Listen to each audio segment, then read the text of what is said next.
22 तारीख की शाम को तकरीबन 6 बजे के करीब बड़ा अफसोसनाक वाक़या हुआ जिसमें आसिफ मरहूम जो है वो बाइक पे जा रहा था और एक डोर की जद में आके उस बेचारे की मौके पे डेथ हो गई। चीफ मिनिस्टर साहिबा ने 48 घंटे दिए इस फुकवे को ट्रेस करने के लिए, और ये किसी तरह का नॉर्मल क्राइम नहीं था जो हमें और नॉर्मल पुलिसिंग में पड़ जाता है और हम उसको बड़ी तरीके से बैक ट्रैकिंग करते हैं या मुश्तबगान को पकड़ते हैं या लोगों से शनाख्त करवाते हैं कि जी आपने इसमें से किस बंदे को देखा।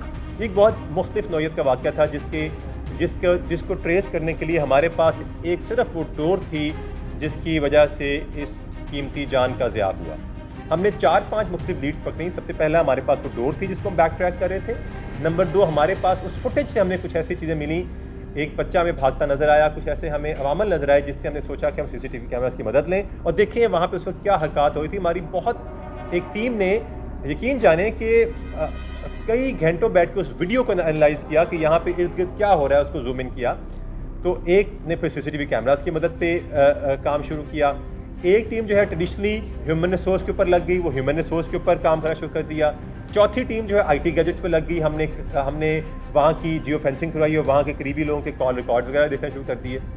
इन 5 ट्रैक को लेकर हम जब निकले तो CCTV फुटेज की मदद से जो 37 कैमराज मुख्तलिफ देखे हमें ये क्लू मिला, और फिर उसको जब ह्यूमन रिसोर्स तक हमने टैली किया तो हमें पता लगा कि साथ ही एक मौजूद बिल्डिंग थी जिसपे जो है बैंक ऑफ पंजाब की बिल्डिंग है, उस तरफ से कोई काइट फ्लाइंग हो रही थी। कि हमने बाकायदा तौर पर डॉक्टर से कंसल्ट किया, हमने हवा के रुख के हिसाब से कट उससे डिस्कस किया कि कट किस एंगल से किस एंगल तरफ लगा है, बहुत सारी बातें हमने देखा। तो जब हमने रेड किया, मुख्तलिफ जगहों पे सर्च ऑपरेशन किया नियर बाय बिल्डिंग,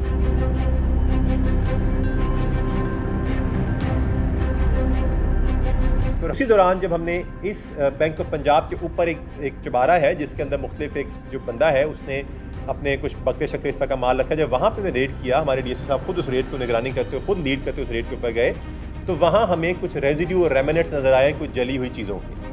लिहाजा फौरी तौर पे हमने PFSA की टीम बुलाई, हमने उस एविडेंस के साथ उसको सिक्योर किया और पता लगा कि यहाँ पे डोर और इस तरह चीज़ें जलाई गई हैं। उसके बाद जब हमने अपनी तफ्तीश का दायरा वसी किया और हमने उस जगह के मालिक जो कि आबिद नामी एक आदमी है जिसके वालिद नाम सुल्तान है, जिसकी ये जगह है, हमने उसको अपने इस तफ्तीश के दायरा कार में नैरो डाउन किया।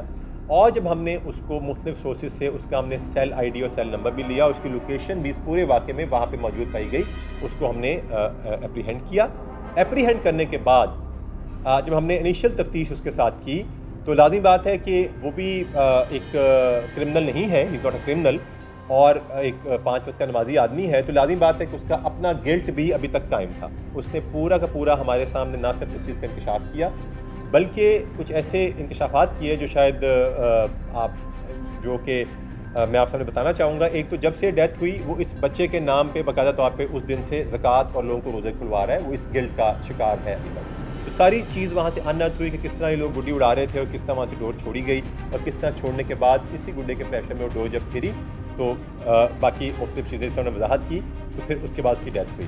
हमने जो यहाँ से डोर मिली और जो ऊपर से सैंपल मिले हम उसकी फॉरेंसिक्स करवाएंगे। बिलाशुबा उन्होंने अपना जो भी कन्फेशन किया, लेकिन हम पूरा केस को फॉरेंसिक्स से स्ट्रॉन्ग करेंगे। एक और चीज़ जो उन्होंने फ़ौरन की, उनके वहाँ बैंक ऑफ पंजाब वहाँ पे कैमरेज लगे हुए थे, उन्होंने उस DVR को वॉश करवा लिया क्योंकि उनको अंदाज़ा था कि ये चीज़ जो है वो थोड़ी सी एक अनहद हो सकती है। तो बहरहाल वॉश करवा कर उन्होंने लगा दी थी। जब हम